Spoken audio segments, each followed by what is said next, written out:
آقا دو عالم صلی اللہ علیہ وآلہ وسلم فرماتے ہیں کہ صحت اور فراغت، جو اللہ پاک نے بندے کو صحت دی ہے اور جو اس کو فراغت یعنی اس کو جو وقت دیا ہے،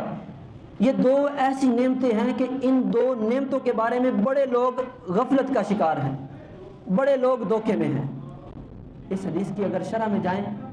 تو آج ہم جب تک ہم صحت مند ہوتے ہیں ہم رب کی یاد سے غافل نہیں ہوتے، ہمیں رب یاد ہی نہیں آتا، لیکن تھوڑی سی سر میں درد ہو تو رب یاد آ جاتا ہے، وہ تھوڑا سا کانٹا چبھ جائے تو پھر رب یاد آ جاتا ہے، اور جسم میں کوئی تکلیف نہ ہو تو رب یوں لگتا ہے جیسے رب ہے ہی نہیں ہمارے نزدیک، جس طرح کی ہماری صورتحال بن چکی ہے۔